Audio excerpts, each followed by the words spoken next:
Would you want to record this for yourself, Captain Muthu? Well, if you could do it, I don't know how is it. Okay, no, I can make you co-host, and you then will have a record option on your computer, and it can record on the computer for you for the future. Otherwise, this is also live streaming on Facebook, and it will go on YouTube also later in some time. Then that's perfect, sir.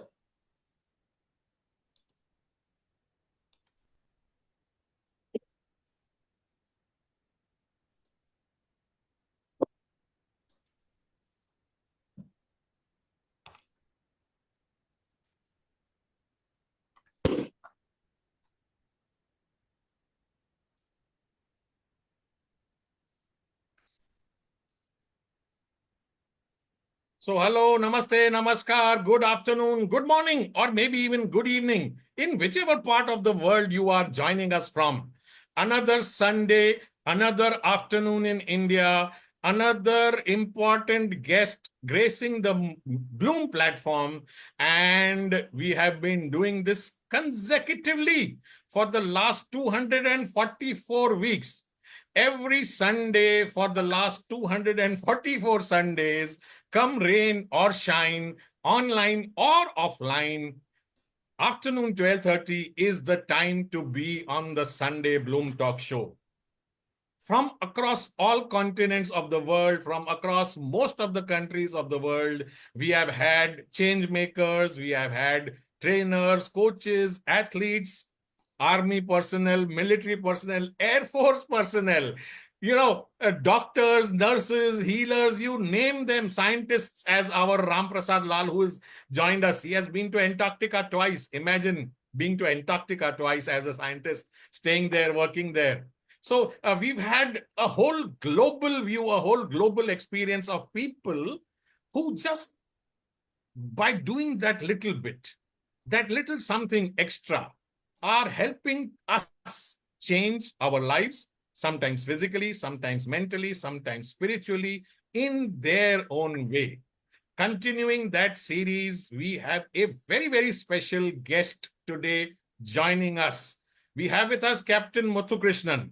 Thank you very much, sir. Thank you, Captain, sir, for joining us.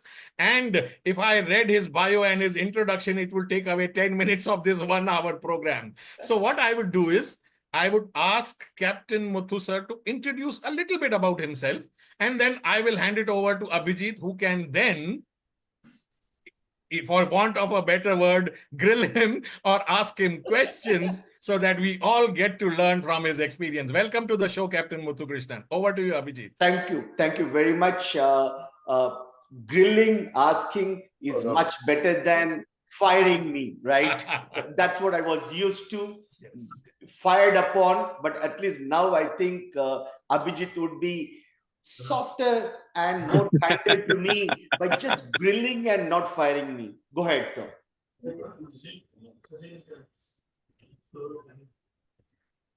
So, Captain, we would like to know from the military, directly in the line of fire, how did you come to the coaching, training, felicitation background? Well, definitely not by design.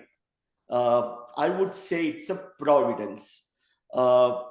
Yes, I had the honor and privilege to serve in the 3rd Battalion of the 8 Gorkha Rifles. And 8 Gorkha Rifles, if you could connect it to one of the greatest soldier that Indian Army has ever produced, is Field Marshal Sam Manekshaw. So yes. Field Marshal Sam Manekshaw is from my regiment. And one of the identifying features of our regiment is that we have this beret with a red color, what we call a pom-pom, which is a red ball which is on the beret, right? So a very, very storied regiment. We have got a Paramveer Chakra, 2 Mahavir Chakras, and countless other citations. Gorkhas are supposed to be a very valiant warrior race, and that's the reason why Field Marshal used to say that somebody is saying that if you're not afraid of dying, you are either lying or you are a Gorkha.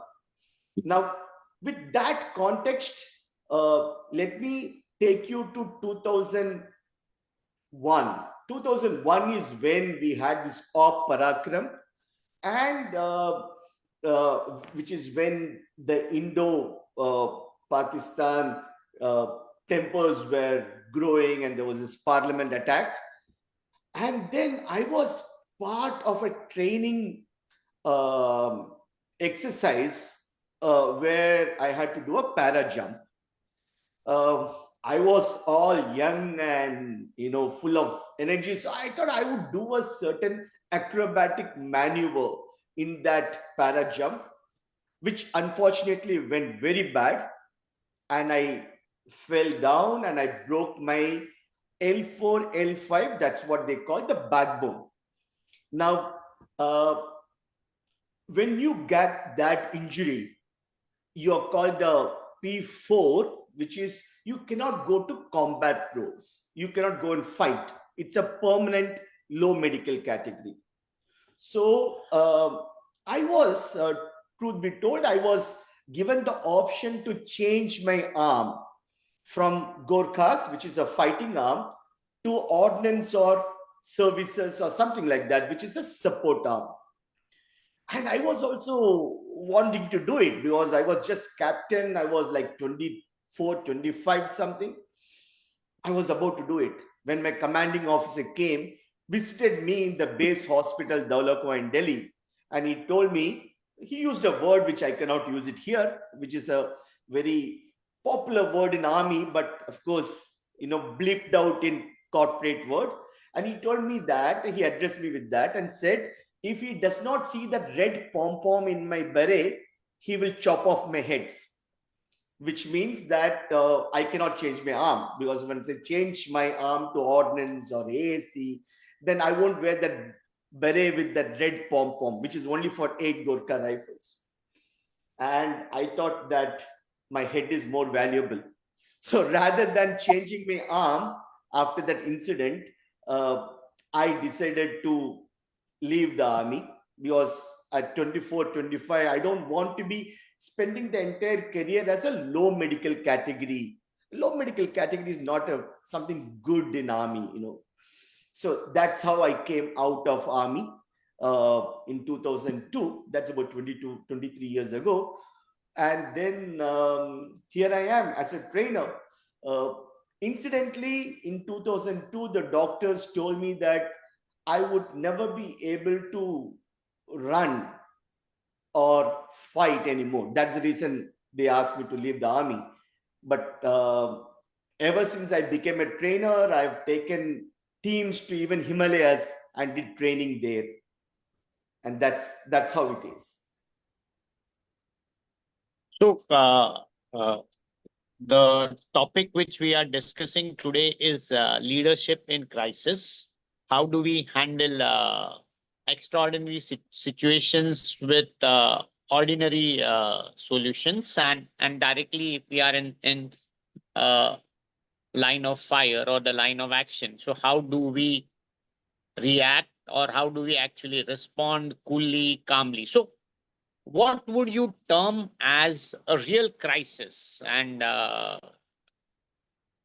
would a leader evolve in such crisis? Would you say he should be trained for that, or they're just born when a crisis comes and a true leader appears? Well, I would want to reflect on how an army officer is selected and trained. So firstly, to answer that question, you can never anticipate crises. You can only look at what is seen, what you know. Most of the crises are those that you don't know. Because the moment you know, then you can start planning for it. And they do not become crises anymore. Those are contingencies for which you can plan. Now, over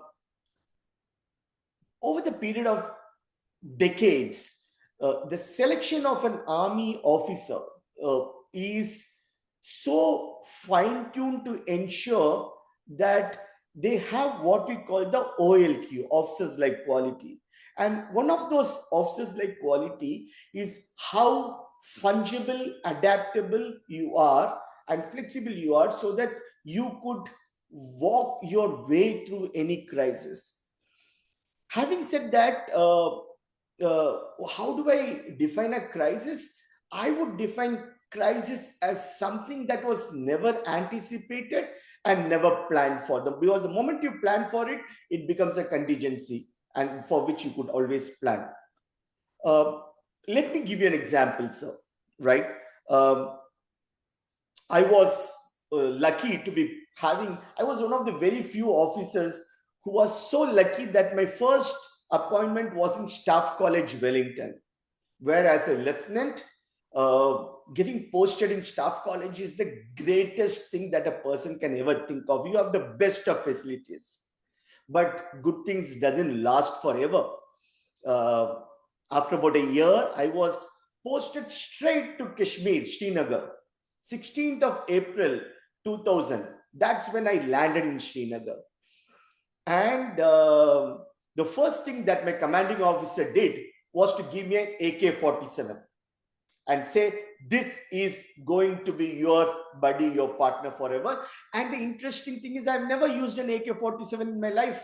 I don't even know how to use an AK-47, because in the academies, we are trained in what is called the SLR, the self-loading rifles. INSAS was not at there. So I said, fine. I mean, it feels nice to hold an AK-47. I became a hero. That's what those people do, right? I mean, the heroes have those AK-47s. I never thought that I would ever use it, because I was given the charge of guarding the main gate of 15 Corps headquarters. 15 Corps headquarters is right in Srinagar. It's one of the most secured places. It's the headquarters of the Corps, which oversees the entire Kashmir operations. 19th of April 2000. Okay, 3 days after I took charge, at about 3 o'clock, I was sitting, with my AK-47 next to me. And suddenly at about 3 o'clock, I saw a flash. And before I could even react, I heard a boom and I knew that there's an attack, right? Imagine an officer about 20, 21 years old, never seen combat before, never used an AK-47.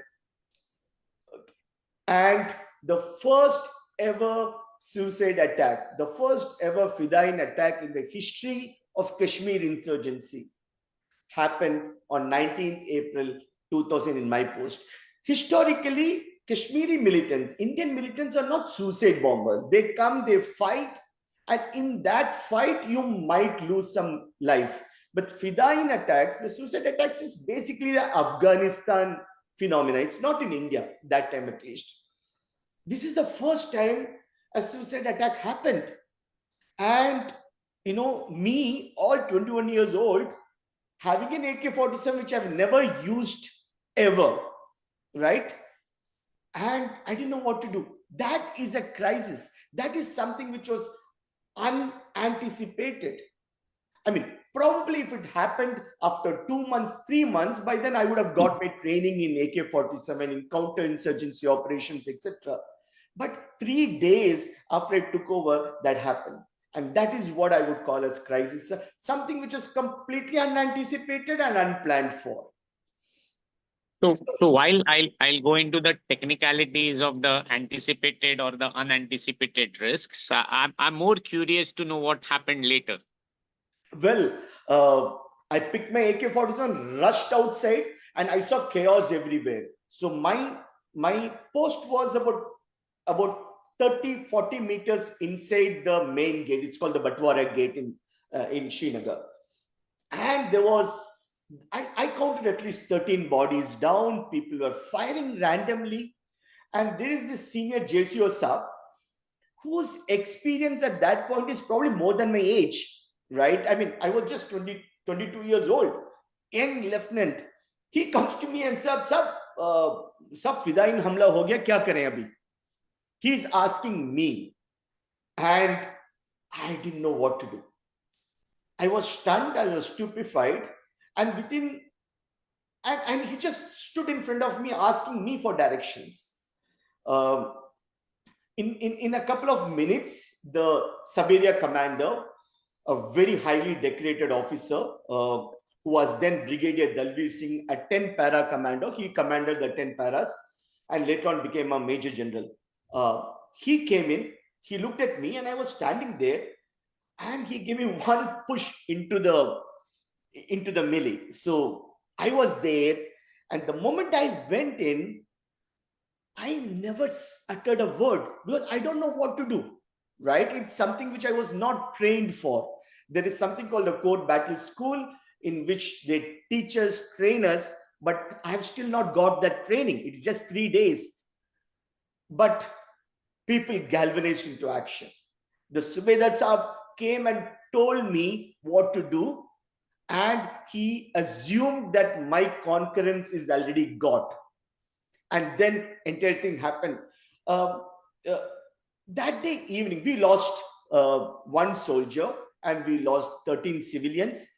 That day evening, Brigadier Dalveer, later on General Dalveer Singh, called me up. And I think there's one leadership lesson. And when we talk about leadership in crisis, this is one lesson that I would never, ever forget. He came and told me, Ki Muthu, you know what? Why did you not go in? Why were you standing outside? And I said, sir, I didn't know what to do. And he told me something. He said, and a true leadership is not about directing people. True leadership is all about presence. Your presence in the time of crisis.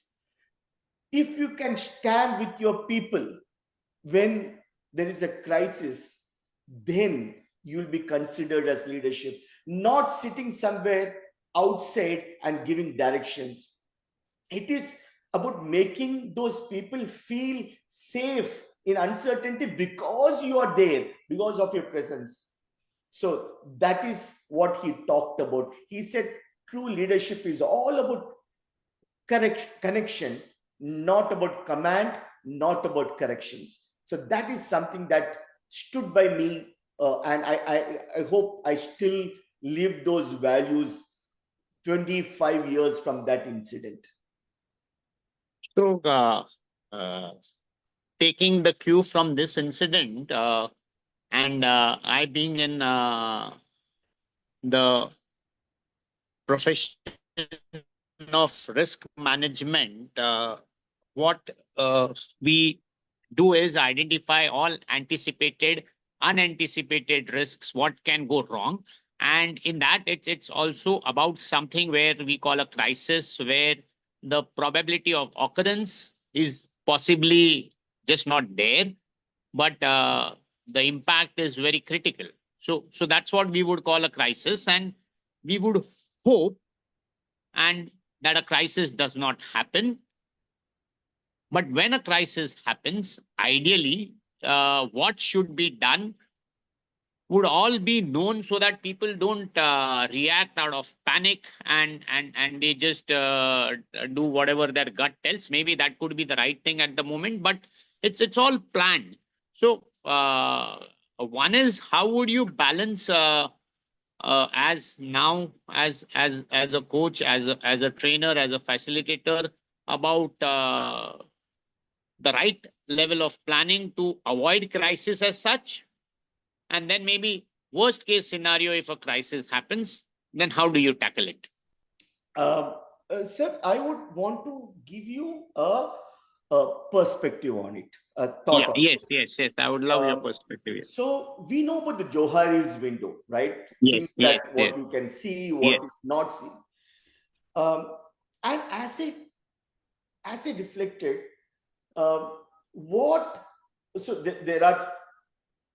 there are processes, and then there are exceptions. Now, processes and exceptions are those which are mapped, which are documented. Now, you can always have SOPs for processes, which is a day in a normal life, and contingencies, which are exceptions. So you have contingency planning. So these are two things which you can plan. Now, what about things that you can never anticipate? I want to give you an example from the army life, and then I would also want to give you something from a corporate life. Let me talk about army life. When a soldier goes to a battle and you see an enemy, the common thought process is that the enemy is in the front and they are going to fire at you. So you have a bulletproof jacket. Bulletproof jacket is basically two steel plates or a ceramic plate, which is stitched together and in a cloth so that you just wear it. So if a terrorist fires from you from the front, that the front plate protects you. If he fires from the back plate protects you. Historically and probabilistically, the chances of them firing in the side, which is under your arms, is almost zero because you have your hands over there to protect. Let me give you a very interesting incident. It's a very sad incident which happened in my unit. We had a patrol which was going towards a disturbed area, outskirts of Srinagar. And a patrol would have the scout, who is the first person, and he wears a bulletproof jacket. All the people will not be wearing a bulletproof jacket because they're heavy. And when you actually wear a bulletproof jacket, you cannot fight. And that's why when you go and fight, you don't wear a jacket. Bulletproof jackets are only for counterinsurgency operations because you cannot fire an LMG, a light machine gun, wearing a bulletproof jacket. So the scout was wearing a bulletproof jacket. He found some movement ahead. It was dark. The moment he saw some movement ahead, he turned back to make others stop. So there is a proper drill. So the scout, the moment he finds some movement ahead, he will ask the 7 people in a patrol to stop. Now, imagine this, sir. The moment he turned to tell others to stop, the militant fired one round, just one round. This one round exactly hit him when he was turning, which means it went through his rib. Now, to the side, right? If he's not wearing that bulletproof jacket, this bullet would have exited outside. It would have injured him, but it would not have taken his life because it went somewhere through the guts and they could still have operated him. But because he wore a bulletproof jacket, this bullet went and hit that plate, the iron plate, and it, what we call ricocheted, which is it came back, and when it came back, it went straight through his heart and exited from his shoulders. A bulletproof jacket, which was supposed to save this person from the bullet, now took away his life. That was an exception which nobody could have thought about. And it happened in my unit. So my take is these are those hidden areas because there are n number of permutation combinations which you are not even prepared of. Let's look at 2017, the demonetization. Nobody could have ever prepared for a demonetization because it was simply not there in any exceptions. It happened, and then it took all of us by unawares. I was having a discussion with the later on with the managing director of Mahindra Finance, Mr. Ramesh Iyer, and he asked me to prepare a training program on how to deal with crises, right? And then I told him, sir, what do you mean by that? He said, can you do a training program to expect the unexpected? And then my question is, if you know that something is unexpected, then it no more becomes an unexpected, it becomes an expected for which you could train for that. So I would look at the fourth quadrant of Johari, which is a hidden.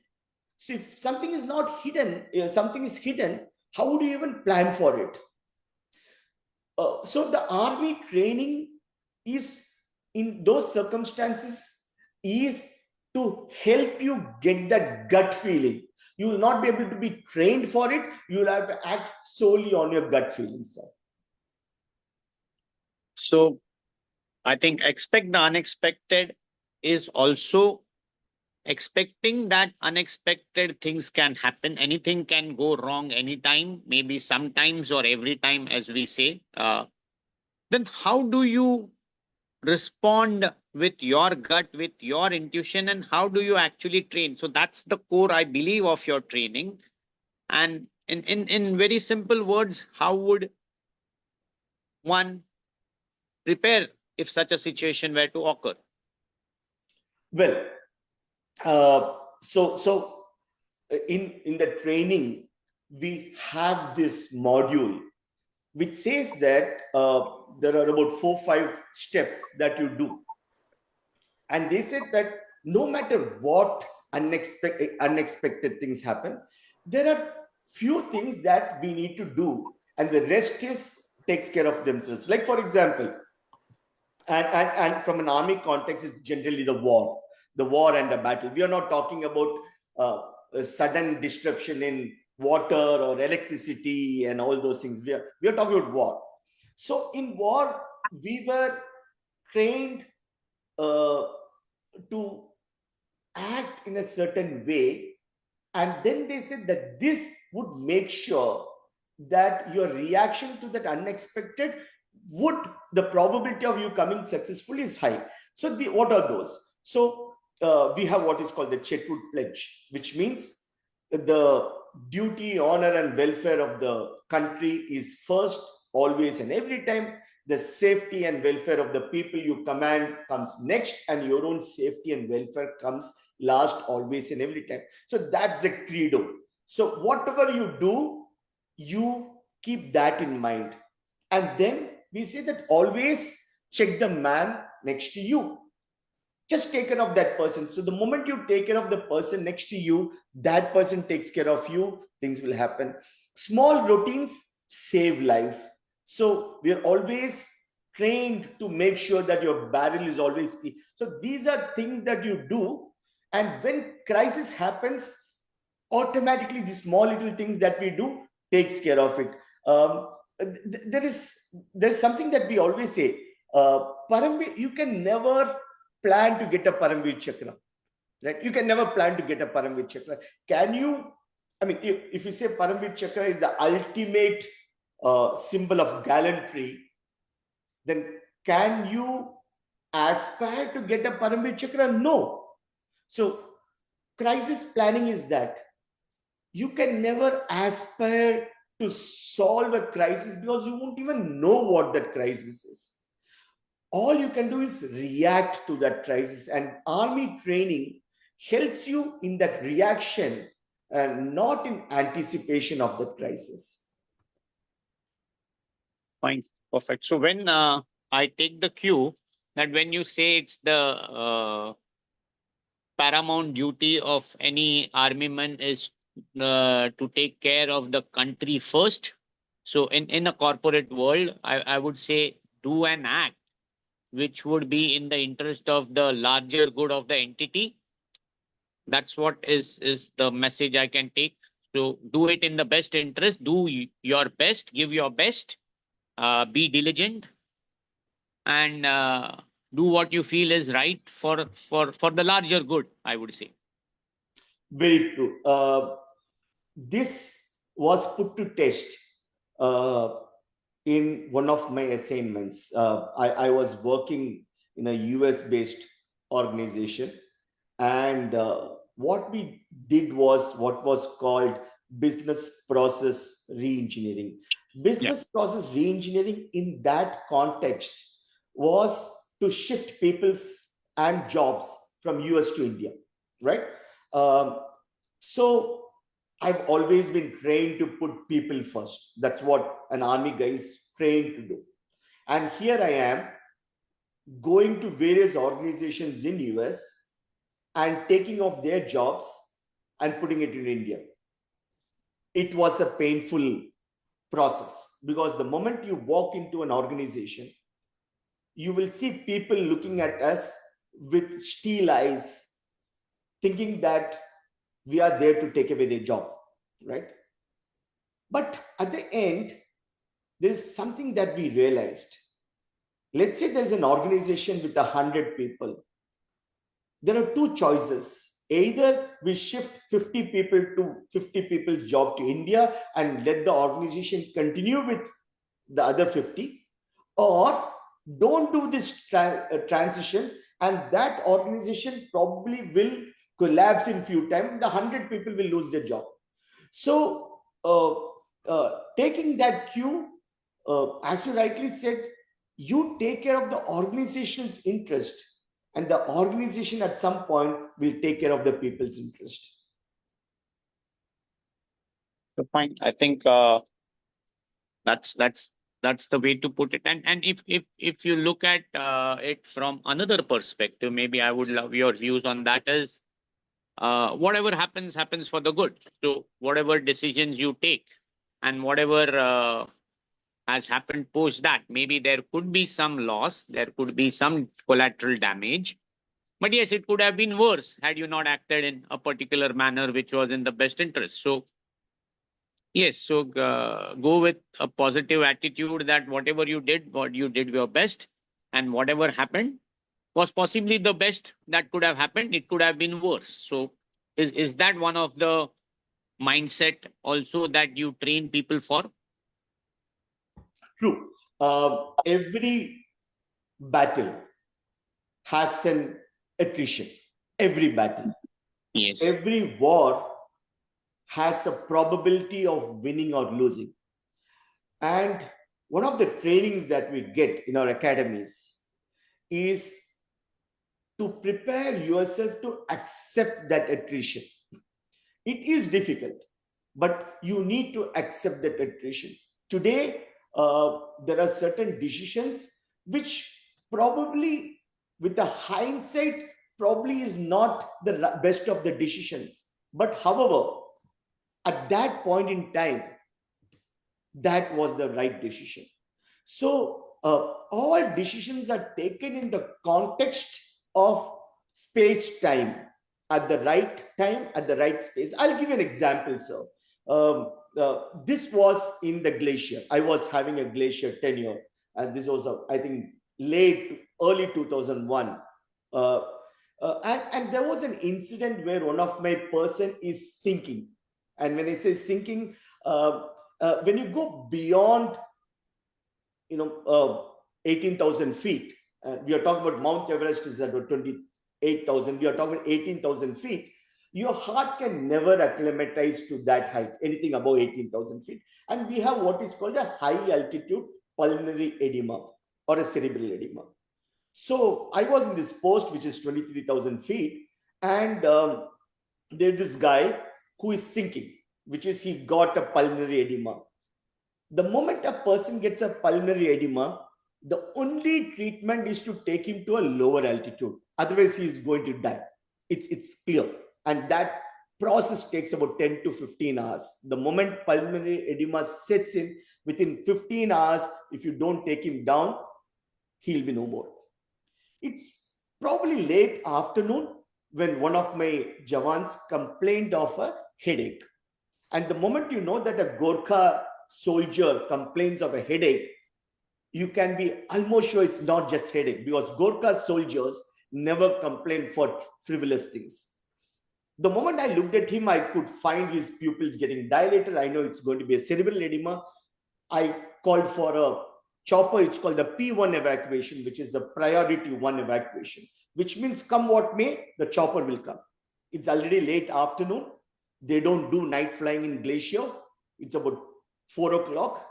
And suddenly the weather started packing off and the choppers already come. Now, we had two choices. Take a risk and continue with the evacuation process, where there's a probability of a misjudgment on the pilots and we will lose a chopper, 2 pilots and everybody. That's a probability, or a certainty of the chopper going back and I'm losing a person. What will you decide? If that chopper does not come, my Jawan is no more the next day because he got into a tough decision. Because there are 2 officers, 2 pilots in the chopper whose lives are at stake. There is a probability of that. The weather is packing up. And in glacier, when the weather packs up, it becomes very, very dicey to land a chopper. And you're talking about an altitude of 23,000 feet. And the chopper cannot land. Actually, it hovers and then we put it in. We took a decision, and the pilot took a decision that avoiding a certain death is more important than risking a probable disaster. They came, and within 4 seconds, we loaded the person. He was taken to a place called Diskit Hunter, which is a base hospital for Siachen, and then he survived. Today, at the hindsight, I said I would have done a good decision. But what if that decision was bad? What if that one gust of wind is sufficient to put that Cheetah aircraft into a crash? We would have lost 2 pilots and a chopper. So, as you rightly said, decisions taken in the space-time context, especially those, cannot be analyzed at a hindsight. You took that decision at the nick of the time, at that context. I see Brigadier Sushil sir there. Sir, good afternoon. In fact, he has written a book called $1 Million Second, where this incident was also included. I'm so grateful to Brigadier Sushil sir for having included this incident that I just talked about in much granular way. Yes. So, Kiriti, I think in what you said is in the context of space, time, and I think the context, I think all decisions would be good. So the last question or your view before I ask Deepak to take over is, now having taken a decision and maybe that decision goes wrong for whatever reasons, I think how is the mindset of accepting what happened? And then maybe, yes, we've lost the battle, but let's win the war. So I believe that's the army attitude also. Yes. Well, I want to put a little spice to it. Yeah. So while acceptance and forgiveness is probably a credo that we could talk about in general context, we never forget. So, there are instances which happen.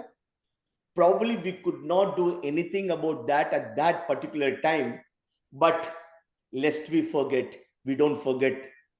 I'm proud to say that after 19th of April 2000, when that first Fidayeen attack happened, we do take, we did take certain measures which made sure that till the time I was commanding that, till early 2001, there was not a single attack which happened. So while we do accept it, we don't forget it. Thank you. Thank you. Thank you, Deepak. You can take over. So, and I would like Deepak, I would like you to ask one question is in now the age of AI, which is your favorite subject, how would decision making and leadership also change with so much of knowledge around, especially of what is the hindsight and what can be the foresight from the inside? Yeah. Wonderful. I mean, foresight from what we have learned in hindsight. Over to you, Captain, sir. Foresights, hindsights, artificial intelligence. I think a soldier always relies on his natural intelligence. The question is, in the era of artificial intelligence, can you please articulate the question once again? Because in the era of artificial intelligence, what is the relevance of foresight and hindsight? Is that the question? So how would leadership change in and crisis management change with a lot of information or intellect being available to deal with that? Wish I could answer that question, to be very frank, because we have data's insights, which is something with the chat GPT can give you. Nowadays, with the chat GPT model 4.0, 1.0 actually, even wisdom is taken care of. So if you see the new model of chat GPT, which is called the chat GPT 1.0, they also say that this also thinks, mimics. I use chat GPT routinely for crisis situations myself. I think from an army context, we have two sets of officers. One is called the command officers, the command function. And Sushil sir, you can correct me if I'm going wrong. So one is called the command function and one is called the staff function. What is the job of a staff officer? Staff officers are those people who are like adjutants and quartermasters, and they help this command officer to take a decision. They give the right inputs to take decision. I think chat GPT at its best is a staff officer. It doesn't take responsibilities. Finally, it is a command officer, a commanding officer, or a commandant, or a brigade commander, or a div commander, a GOC. They are the ones who take inputs from these staff officers, which is this chat GPTs and all the other things, and then take a decision. Chat GPT probably is a more advanced version, refined version. I mean, I'm not going to get into the details of machine learning, algorithms, or generative pre-trained transformers, etc. But what I'm trying to say is they can give you an input. But finally, to take that or not is the commanding officer's job. It's our Perfect. job. I'm going to give you just one example, sir. Just one example. We all know about the debacle of 1962 and the victory of 1971. Now, 1971, a lot of inputs was given to the then chief, and I'm proud to say he's from my regiment, later on Field Marshal Sam Manakshaw. A lot of political pressures from political corners to do that operations in the month of July, August, whenever it is.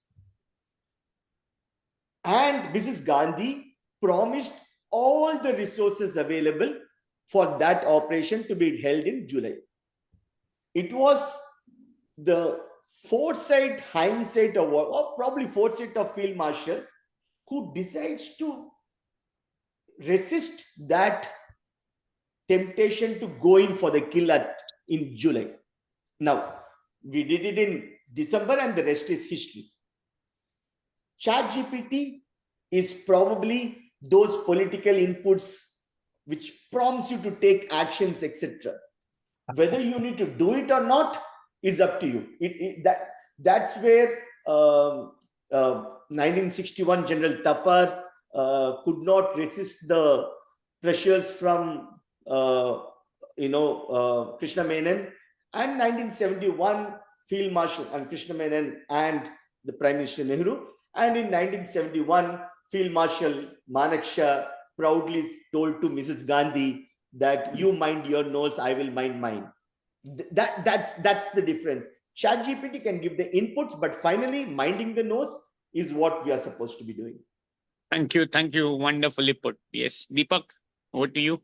Chat. Yeah, go ahead, Brigadier sir. Go ahead. Incidentally, there's a YouTube video on this whole story by Field Marshal Manekshaw himself, and I have had the privilege of listening to it thrice from himself live. And it's a very interesting story how uh, he has also used that one sentence in that talk when he said that I have seen many angry women, including my wife, but the anger in Mrs. Indira Gandhi's eyes was so much, that she was going to eat me up. Matlab, utna, so that is a very nice story. If you get time, please go and have a look at it. It's a very nice video. And another video of Muthu's boss, Field Marshal Manekshaw, which you should never miss, is about us when he was commanding a Sikh company in the Second World War. He's talking about how you should handle fear as a commander.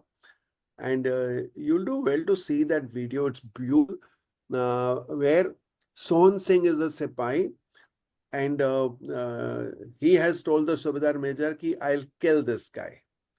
And Manekshaw passes on a pistol to him and he says, kill me. And he says, what a decision, even today I tremble. So what if that very mad Sardar would have pulled the trigger?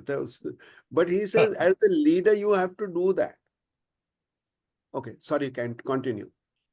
Thank you. Thank you for those inputs, Brigadier Sir. What can I say about the question that Abhijit asked?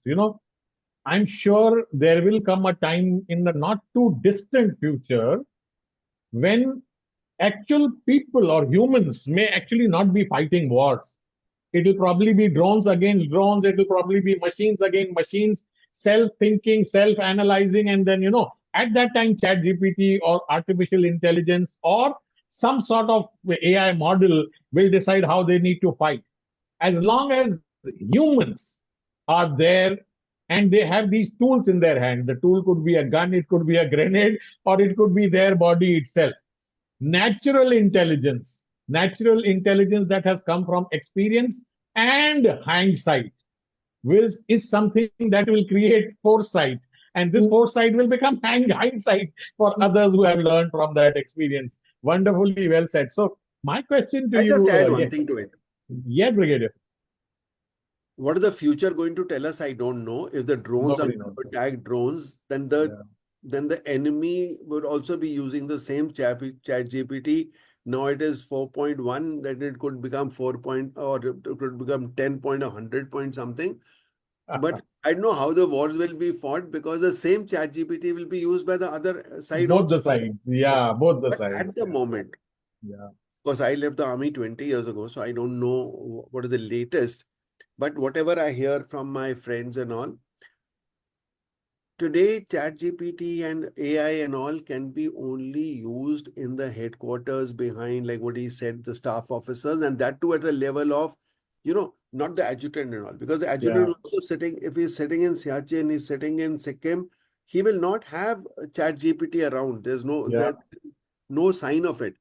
Maybe people sitting in Siliguri in the core headquarters may be able to provide you with some information. Yeah.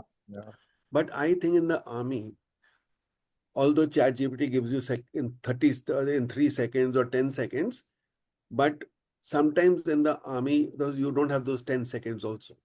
Yeah. The decisions have to be taken. There's no time to, because I know when I type something into ChatGPT, I take about 5 minutes to type it, and it gives me the answer in 10 seconds.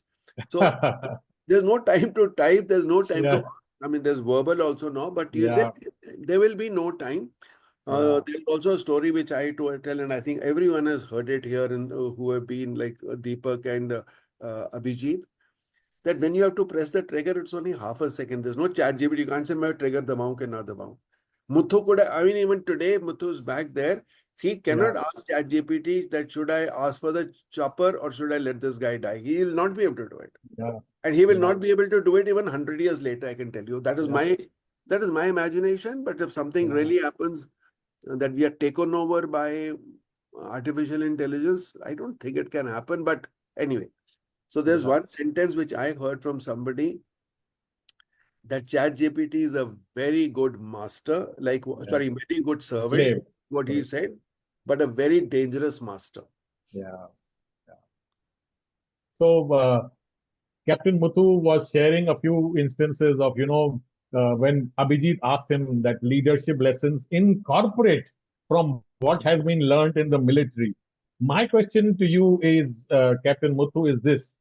When you are out there in the battlefield, when you are supposed to take the split second decisions or any decision, whether it is split second or not, in the end, it is going to cost you your life, which means you are there fighting the war and it's a split second decision you have to take. If either they will die or you will die. Take a parallel in the corporate space. A leader needs to take a decision. At the most, what will it cost him? It will cost him or her their job. They can always, get out from that job, go and start a life somewhere else, have another job somewhere, and life moves on. But in the army, it's either a yes or a no. There is a black or a white. You either live or you are dead. So, how do you prepare corporates from this sort of an experience? Firstly, while we can look at the general fabric we could take, army is, you're trained in a different way for army. Remember, in army, we say never leave a person behind. Yeah. Let me give you the right in the beginning of the Kargil operations, where I was unfortunately not part of it because I was in staff college, right? As I said, probably the only time when a lieutenant was posted in staff college was me. And at least the first lieutenant was mine. I was the OIC in, and then we hear stories of officers coming from the field. Yeah. Now, I want to give you a small incident of 8 Bihar. I mean, Brigadier Sushil originally was from the Bihar regiment, and this is something which I'm sure he would relate to. We had Major Saravanan Mariappan, who was one of the first officer casualty in during the operations. Galwan. Sir. Galwan operation. Yes, Galwan. He was there. He was killed with an enemy bullet, and the CEO said that mortal remains has to be taken at any cost. Now, that is a direct line of sight from the bunker, and you have an LMG which is positioned in that bunker. One burst of LMG is enough to close any bulletproof jackets or anything. But the Jawans of that of 8 Bihar, I think, did not stop. 2 Jawans and 1 Subedar was lost. 1 JCO and 2 Jawans were lost in just retrieving that dead body. It's a dead body. In army, we don't call it mortal remains. We call it they're killed in action. Which private company can teach you? He was not even alive. No. He was dead.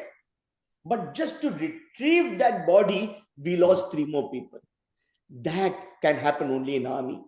Yeah. So therefore, it's not possible for you to bring this correlation. I want to tell you something of what happened with me. Yeah. In somewhere in August, September, we got an input that there is a certain element which has come into a certain house, and the brigade commander told me that, Muthu, jara jaake dekh, okay, kon hai, and all those things. So the moment we went, and there's this little Badgaon village near Srinagar, it's in the outskirts of Srinagar, and when we checked, they said yes, there were some people who are coming and hiding there. I was with a platoon which is about 20 people, less than 20 people, about 18 people, and we are trying to find out what is happening. Okay, I as an officer, again youngster, said, I am an officer, so I lead the men. You know what happened? When there was something which was there, my JCO Sahab came and said, Sahab, aap piche jao. Main aage ja raha hu. Okay? Yeah. Would you ever see this in a private job where you go first because there is a risk involved? Yeah. I would also like to tell you something very unique, sir. When you talk about leadership, we should look at how this mindset develops leadership. So in the Kargil war, we know that we lost about 1,800 men. Mountain battles are not, so there are multiple types of battle strategies, and there is something called an echelon warfare, which means when an enemy is right at the top, if you send the entire company of 100 people, all they have to do is just put one LMG burst and everybody's dead, or a rocket propelled grenade, and all the 100 people die. The only way to get there is to make sure that those people spend their ammunition. And the only way to make them spend their ammunition, the enemy, is to make them fire. And the only way to make them fire is to give them a target. And who are the target? The soldiers. They're not going to fire at crows and eagles. And there are no crows and eagles there. So what happens is, in a warfare, we have what's called the echelon concept, which means first, there is a first echelon, about 8-10 people go, they spread out and they keep going. And as they spread out and they go, the enemy starts firing. They have to fire, otherwise these people will go there. And the casualty rate in the first echelon, which is the first set of people going, is as high as 80%, which means 8 out of 10 people will either get injured or will be dead. Now, imagine in a corporate life, there's a tough project and you ask who wants to volunteer. Everybody has a reason not to volunteer. Not to, I have in my own company people not going because train reservation nahi mila, train mein AC reservation nahi mila. Sleeper is available, AC is not available. Sir, hotel acha hotel nahi hai udhar. Those are the excuses. You know, here to get into the first echelon, there's literally a fight amongst soldiers. And if you're not selected in the first echelon, which means the chances are problem, you feel bad. You say, "Arey, mera officer sahab ko mere upar itna bharosa nahi hai ki mujhe first echelon mein nahi bhej rahe." That is a mindset, and that mindset happens because of 3 things that army fosters. First is camaraderie. A camaraderie, a regimental spirit, which is unfortunately cannot be done in a heterogeneous corporate environment. Second is confidence that army will take care of you. And the third is that pride in serving. I think these are the 3 things that foster that make sure that you give your life for the person who is next to you. Wonderful, wonderfully well explained, Captain Sir. But my question to you now is this. You know, we understand that the kind of experience, the kind of camaraderie, the kind of values people develop when they are in the armed forces and they have gone through that training. This is what comes out of it. Most corporates are not even aware of what a person in the army needs to go through and reach the top finally as a leader. Many countries, when you become 18, have a compulsory 2 or a 3-year service requirement in the military for the youngsters of their country to understand, to get trained, to learn this. Unfortunately or fortunately, we do not have it in India. What would be your views? Should we make it compulsory? Should we make it some sort of an additional points on your CV for a person who is 18 or 20 to pass out or have at least 2 or 3 years army or armed forces experience and then step off into real life, maybe then corporate life? Well, there are multiple thought processes. Agniveer scheme, at some extent, is part of it. Of course, there are a lot of controversies, and I'm not going to question the wisdom of the generals whose experience and expertise is, phantom. But let me put a different contrarian viewpoint. It is not necessary that you need to spend your time in uniform to imbibe that ethos. After all, what does it mean? Army is all about discipline. Is army officers inherently disciplined? No. Okay, Brigadier Bazin would say, you get off. If you get a leave, you get a leave. But you know what? In academy, we don't call it as a leave. You get off, and we call it the day of liberty. Sushil sir, remember liberties? Because that's a day you can do anything you want. Yeah. In army, you are expected to shave every day. Does shaving makes you a better soldier? No. No. But shaving makes sure that you get used to that routine, even though you are not comfortable with it. Yeah. Tomorrow, when you're going and fighting, it's not a comfortable situation. Yeah. But that training of getting up every day and shaving before the PT parade, which is Yeah. uncomfortable, and still you did, Yes. that is into your DNA, which does it. Just before forgetting, I would like to share something. Yes. Brigadier Basin and a lot of senior officers, they spent 1 year in staff college, where I went as a posting. I wanted posting. I did not go as a student. 1 year they study. You know what? About something called staff duties. And in staff duties, there is something called Appendix C. And Appendix C is all about where to use a comma, where to use a semicolon, where to use a colon. In corporate, we don't mind. But in army, every punctuation mark, how many spaces between lines, all of them are defined. Yeah. And that is where you become, you accept the system. And finally, when the system says, go and fight and give your life, you do not question. Because Yes. you don't know question, why should I use a semicolon, not a colon? Because that's how you are trained. That's how you are trained. That's very well put. Very well. Muthu, Very well put. I wouldn't have Wonderful. thought of that example. No, wonderfully well explained. And Very you know, that actually answers my question even with more conviction that actually when a person becomes 18, he or she should spend some time, maybe not in active duty, maybe not a lot of physical endurance, but being there, just being there in that proximity, in that area with those sort of people, learning from their experience and discipline is what is going to make yourself clearly a better leader. I have one last question for you, and I would like Just one you know, second. love- One second. Yes, Brigadier sir. Yes. Deepak, that was the birth of NCC, what you're saying. Yeah. NCC Yeah. was born like that. Yes. Yes. But in I know. India, the way India is as a large country, when Yeah. I was a second lieutenant, just commissioned in 1971, Yeah. in a course, I heard this question coming up, and we debated whether there should be compulsory military service or not. And Yeah. today, 2025, I'm still hearing that question from you. This question is as old, but you know, in Yeah. India, they say it's not feasible because of the Yeah. complexities of India.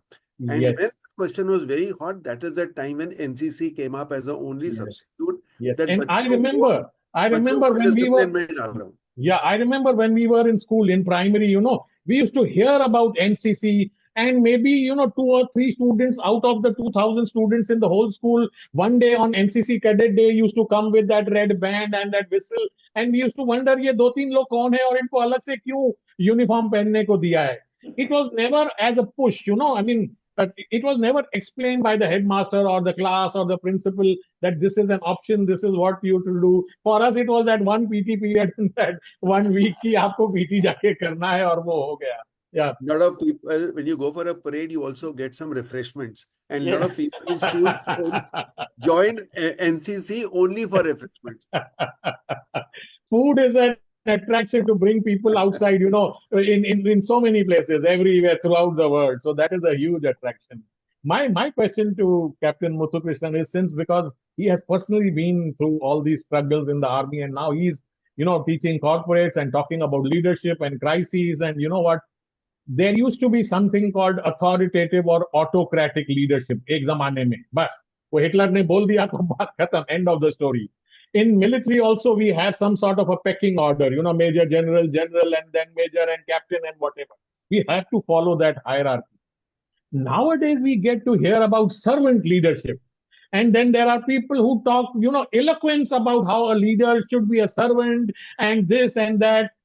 Is leadership being mellowed down? Are we having, you know, watered down versions of leadership, or we have to change with the times?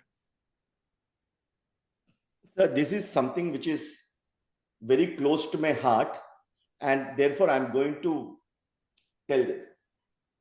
There are two, I would put as two spheres of leadership. One is the Western sphere, which talks about servant leadership, a benevolent person who takes their flock to light, and something like that. But that's not what leadership is. True leadership is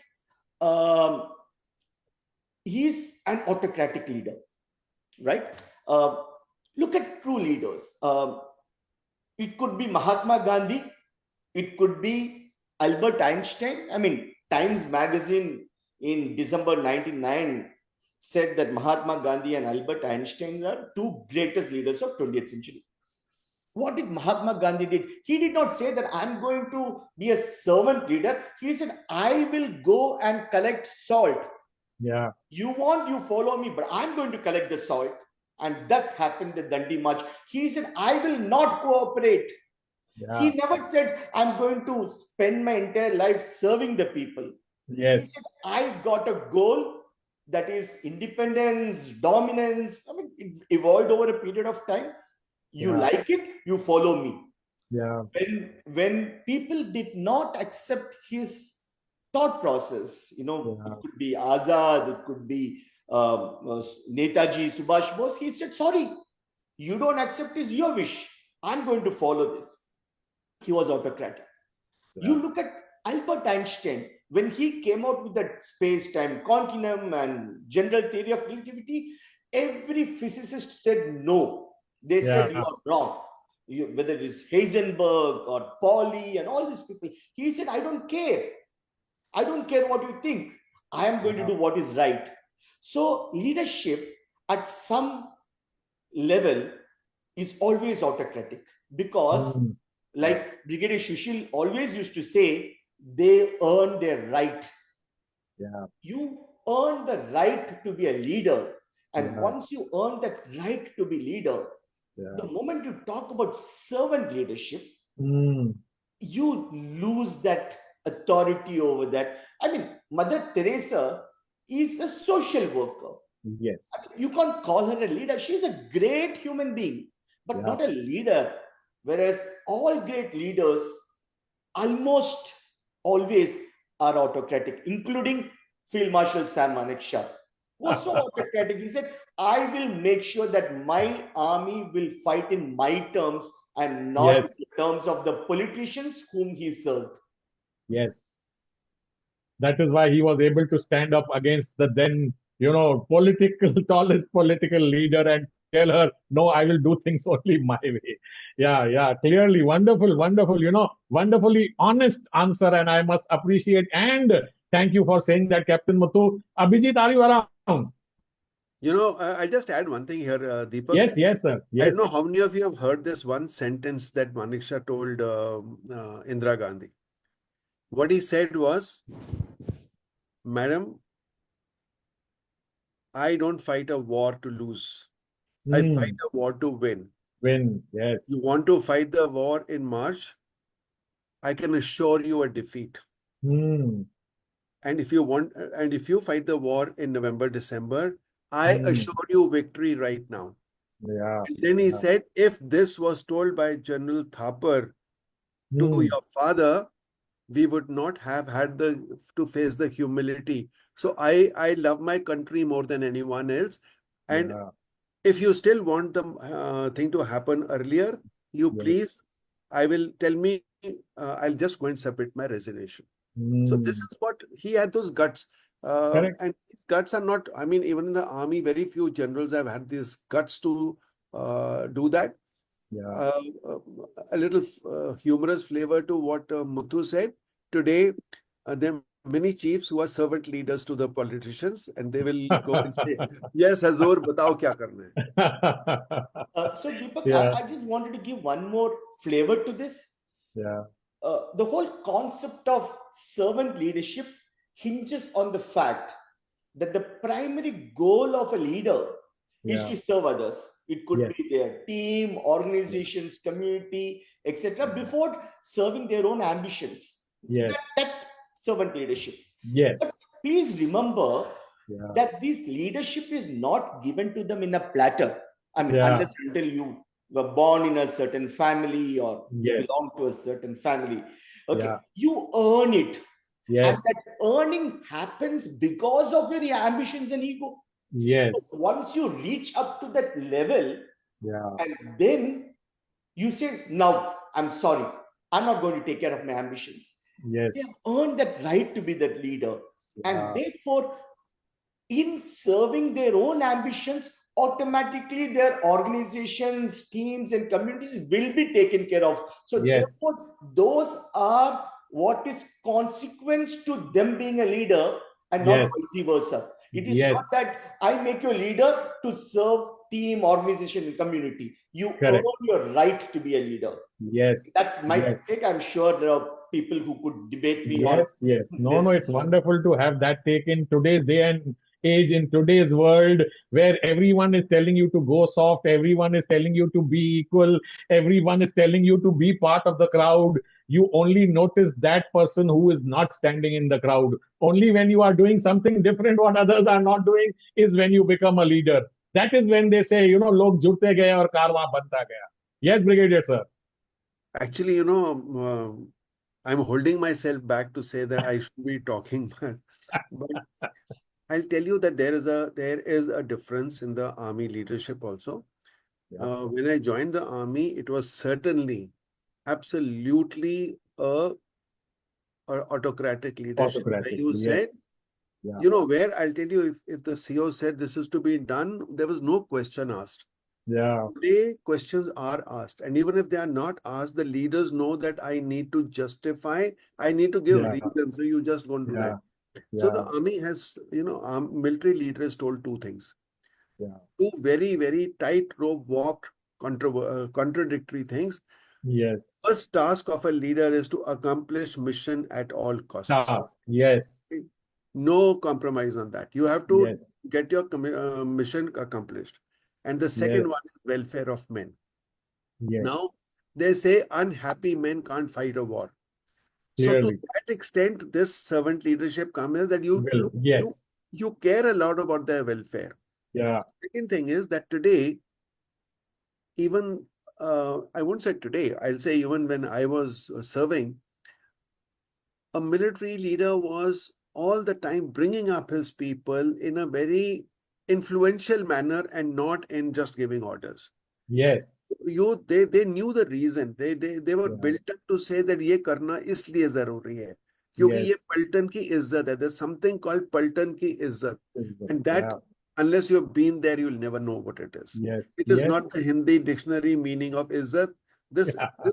Paltan ki izzat is beyond understanding if you're not Yes. been a part of it.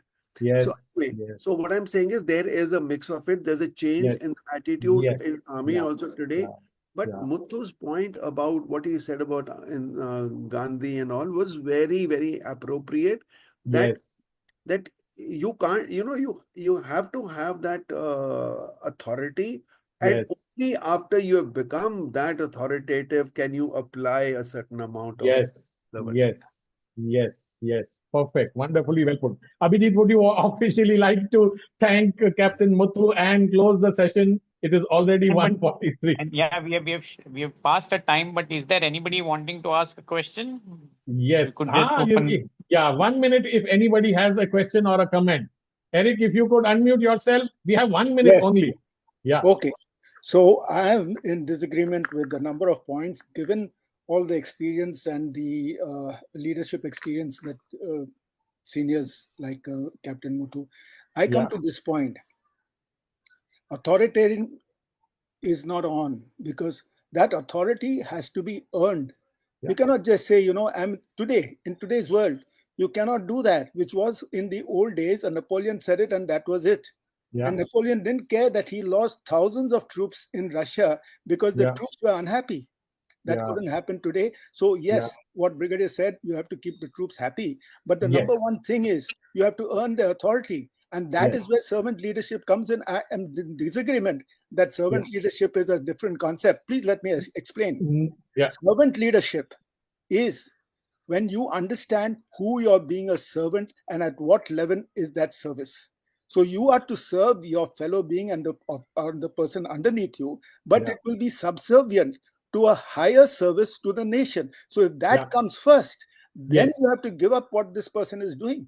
But at the same time, you have to earn and keep that authority by that behavior. You'll all remember that General Patton was sacked on the spot by General Eisenhower because there was a shell-shocked soldier, and this guy slapped that person. Yeah. He, who Yeah. did so much service militarily Yes. to the Yeah. US, was summarily dismissed because Yeah. he didn't understand this basic concept that Yes. you have to take your people, and that is what is servant. So that is where I Yes. disagree. And for No, people no, to again, say Mother wonderful. Teresa is not, Mother Yeah. Teresa is the ultimate of having earned that authority, because those nuns don't do it because they are under orders or army orders or anything. They are self-serving people, and they follow Mother Teresa's example. Yeah. And that kind of authoritarian is a good, healthy, moral suasion.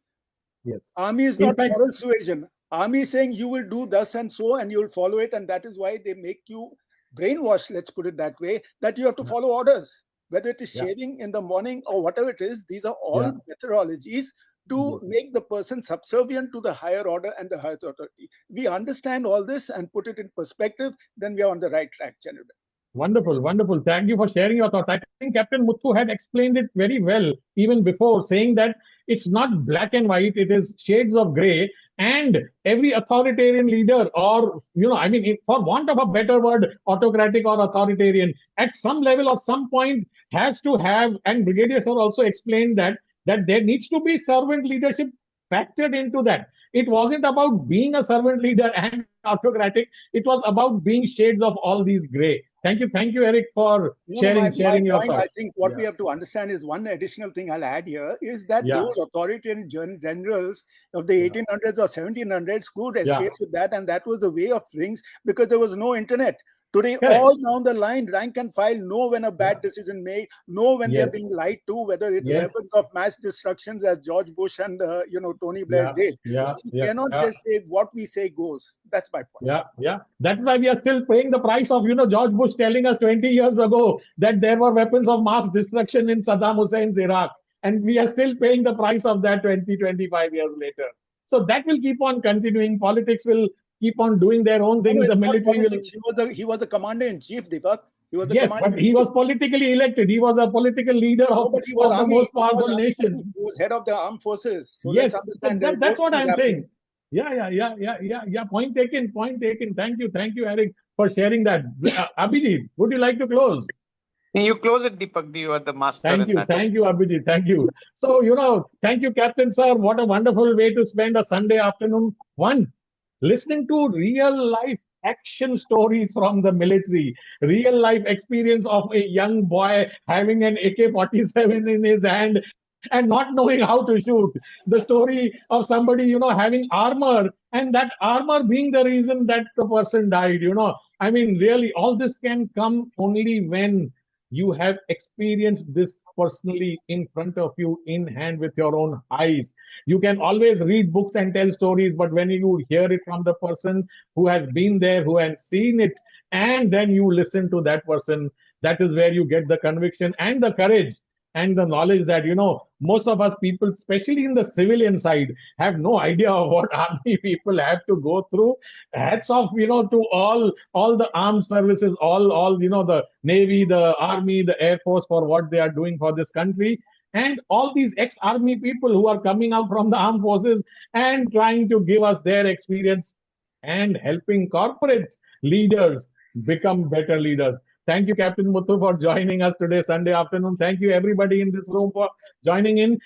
Brigadier Sir and Payal will get in touch with you for our forthcoming event. We hope that you will be able to plan and do it for us. Thank you, everybody. God bless us all. See you next Sunday on the 245th Non-Stop Sunday Bloom Talk Show. Bye.